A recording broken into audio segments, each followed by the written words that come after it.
Hello there, Soul Family, and welcome to the Radiant Souls podcast.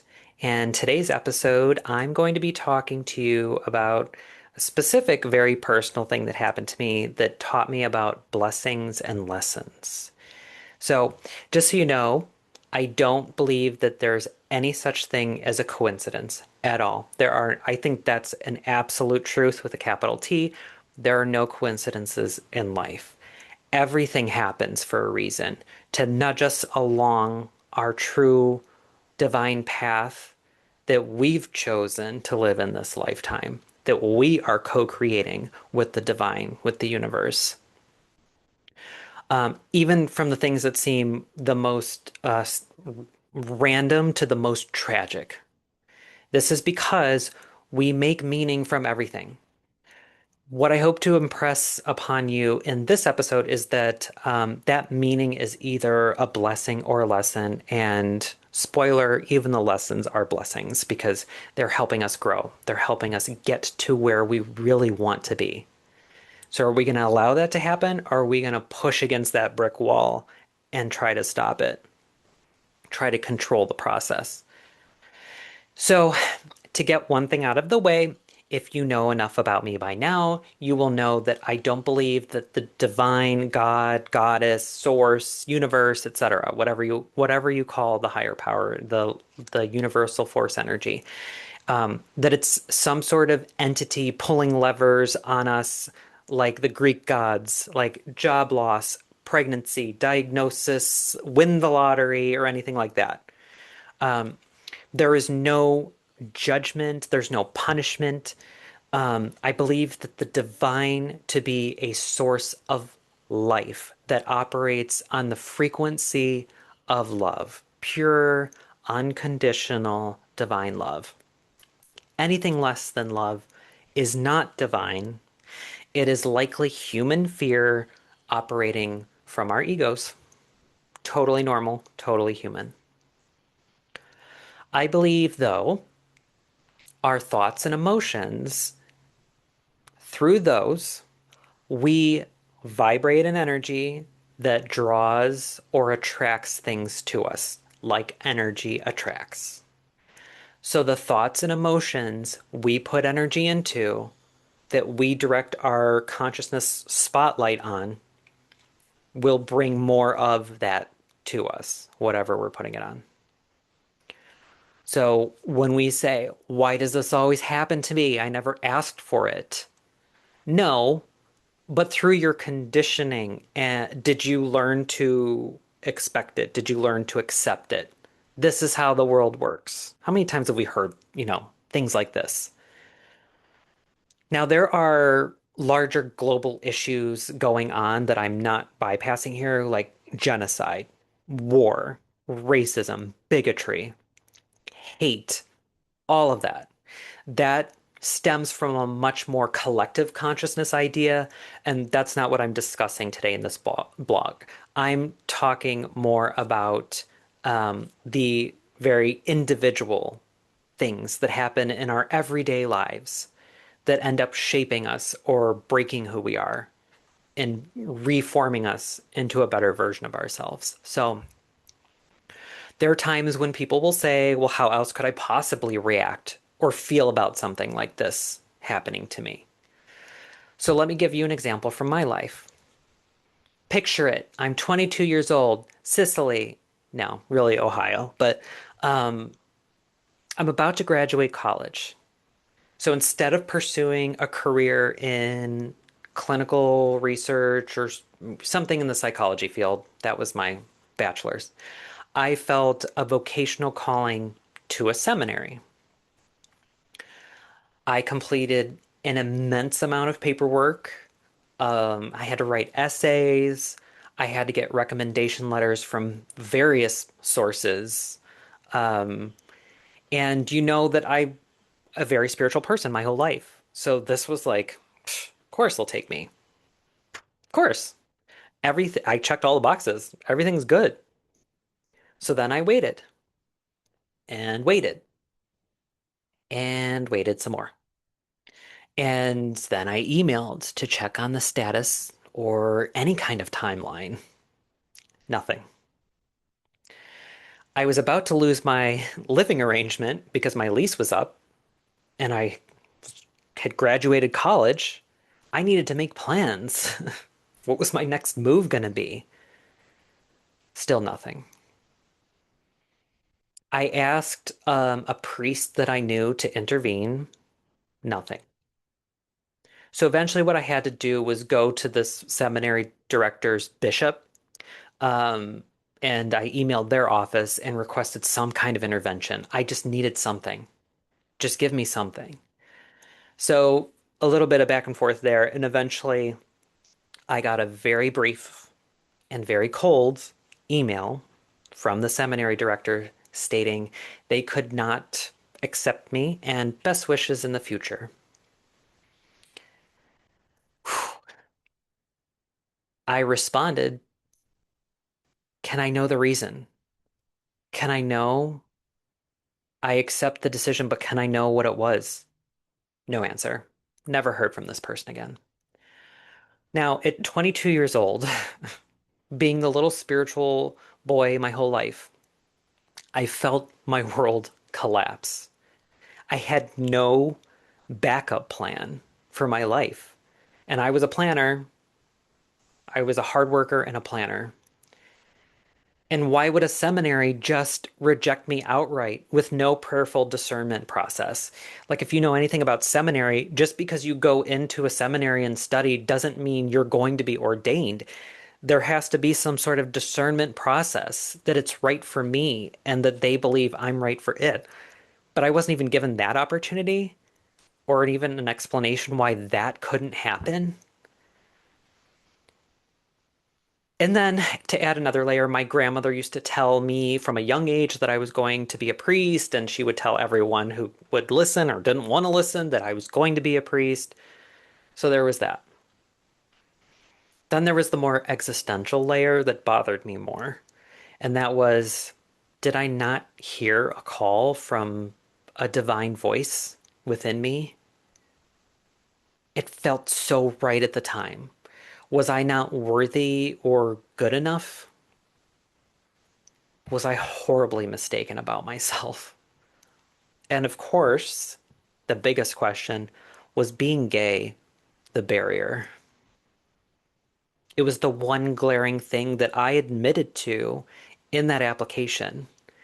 It was actually a story I told about how I overcame something that was so hard in a struggle with faith. And I had come to the conclusion that God loved me no matter what, and I was created this way. Was that the problem? Maybe. This began a long period of time that I was just unable to trust my intuition about anything. I was very lost for a long time. Um, this felt like the ultimate fuck up. Or, or I had a bizarre experience for a reason, a lesson, many lessons. The exact person who handled my application at the exact time I applied, whatever the reasons, rejected my admission. There is a reason that happened on purpose for a reason. Over the years since then, I took a deeper look at my theology, my spirituality, and I developed my own vocational path to where I am now. I focused on career at the time instead and just worked hard. It wasn't the answer, but it taught me how to run a business. I then pursued more intensive spiritual practices that forced me to grow and face everything in my life that wasn't bringing me joy. I had to learn to love myself authentically. I had to learn to know my worth, to go through this, to really know my worth and find that divine within me. Because I'm going to be honest, I was a very privileged kid and I was just going to walk into this perfect path. Nope, I'm glad I didn't. Looking back, I can now say that had I become a priest, it may have taken me away from my true purpose and path. It may have limited me in my experiences. Privilege. The institutional church may have frustrated me, and I maybe would have felt, I'm sure I would have felt stifled and trapped. I may still have gotten to where I am now, but it could have been much harder. It could have been scarier to have become a priest and then left. That could have been worse for me. Who can say? But looking back now, I can see that I was called to a vocation of spiritual service, but I didn't have the tools at 22 years old. And I was only seeing one path. The path I chose instead brought me self-awareness and so much more depth to be able to relate to people and their disappointments and frustration and difficulties. I'm not saying this is the worst thing that ever happened to me, but this was definitely a prominent example of a shift. It made me do so much shadow work to get to a point of self-love, a deep understanding of my spirituality. It forced me to do so much work with my intuition in different ways that I cannot deny it now. This was not punishment. It was a lesson, a blessing wrapped in just some more work to do, just information. Now, when something frustrating occurs, I stop, I pause, and I think, what lesson is this teaching me? I am open. What lesson is this teaching me? I am open. Such a great thing, such a great mantra to repeat. What lesson is this teaching me? I am open. I have so many more examples in my life, but what about yours? It's time for you to do the work. Think about your life and things that you're embarrassed about, you're resentful about, you're mad or sad about, or just afraid to think about. You, something you just promised yourself never to think about again. You stuffed it in a box in a closet and put it away, tucked it away. Each one of these things has a lesson in them. And there's no time requirement on these lessons, but if you're meant to learn them, they're going to keep coming back. And you'll do it. You will absolutely do it when you're ready. It's on your timeline.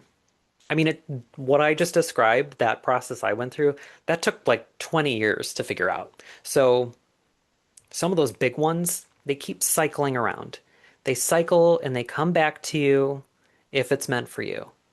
Everything that is meant for you will always come back to you. You never missed an opportunity. You never missed out on anything. If it wasn't for you, you were never going to have it because there's something better. There's something more suited for us. There's something out there, and it will keep coming back. It will keep coming back until we have learned enough to recognize it when it's there. When you think about your past, open your mind to other possible explanations. The first meaning I made was that I wasn't worthy. I'm not good enough. Nothing ever works out in my favor. I compared myself to other people. They have it all figured out. Their lives look great. Looks easy. They went right into grad school or they went right into a career, got married, had kids. Everything looks great for them. I felt stuck.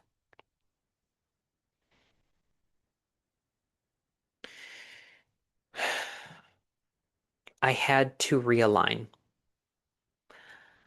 When I look back at the story, I know that my whole life I wanted a career and a life aligned to a spiritual journey, to lead people towards their own spiritual path and help them along their own spiritual journey, just like I did. And now I'm doing exactly that. I'm doing exactly what I set out to do. I did attract that vibration. I just didn't trust the way it was playing out. I didn't trust it at the time because it didn't look like what I expected. It didn't look like what I thought it should. There I go, shoulding on myself again.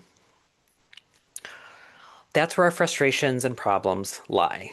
Okay. We have an expectation of what things should look like and that they should be guaranteed if we work hard and we check all those boxes.